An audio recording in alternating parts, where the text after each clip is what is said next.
नमस्कार दोस्तों, आज की हमारी कहानी अच्छी लगे तो प्लीज हमारा चैनल सब्सक्राइब करें।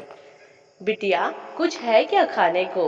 दोपहर 3 बजे के आसपास रामेश्वर बाबू ने बहू के कमरे में आवाज लगाते हुए कहा। ये भी कोई वक्त है खाने का? और अभी 11 बजे दिया था ना दूध वाला दलिया। फिर अब 3 बजे है। जो रोटी सब्जी बनाई थी खत्म हो गई है। और आपको कोई काम तो है नहीं सिवाय खाना खाने के। रसोई है या कोई फैक्ट्री जो आपके लिए 24 घंटे चलती रहेगी?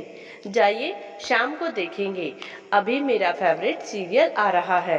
कहते हुए बहू ने नजरें फिर से टीवी पर टिका दी।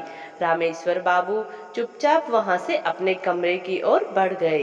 ये सब कुछ वहां झाड़ू पोछा बर्तन का काम करने वाली सुधा देख रही थी। वह मन ही मन सोचने लगी कि कहने को इतना बड़ा बंगला है, बड़ी बड़ी गाड़ियां हैं, पैसा है, मगर इतने बड़े बंगले, पैसे होने के बावजूद दिल बहुत छोटा है इनका, जो अपने घर के पिता तुल्य ससुर जी की सेवा नहीं कर सकते।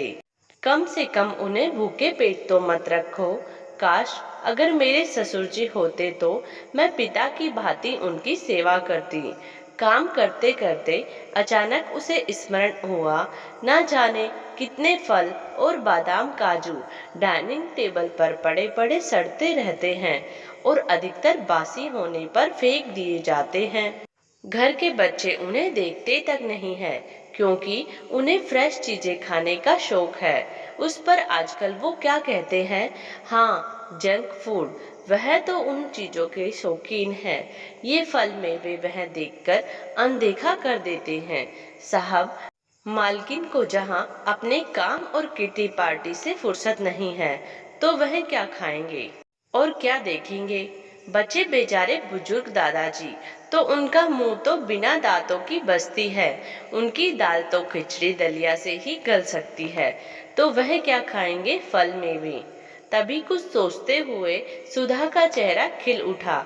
उसने एक मुट्ठी मेवा सिलवट्टे पर पीसे और जरा से दूध में एक पके केले के साथ मसलकर बुजुर्ग रामेश्वर बाबू को पकड़ा दिए और बोली, बाबूजी, चुपचाप खा लीजिए।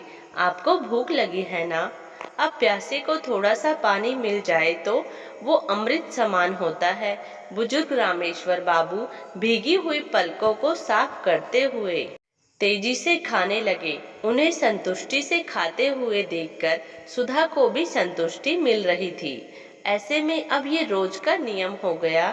सुधा रोज ऐसे गरिष्ठ व्यंजन दोपहर में टीवी से चिपकी बहू की नजर बचाकर बुजुर्ग रामेश्वर बाबू को दे देती।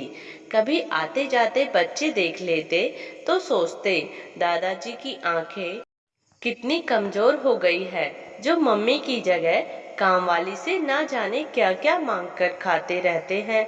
वहीं दूसरी ओर घर की बहू सोचकर खुश होती कि मेरी डांट डपट से बूढ़े पिताजी काबू में रहते हैं, तो वहीं घर का बेटा पिताजी की सुधरती सेहत देखकर सोचता कि उसकी पत्नी अपने ससुर जी का भरपूर ख्याल रखती है। और घर की काम वाली सुधा सोचती है, उसकी तो नौकरी भी यही है और जिंदगी भी यही है।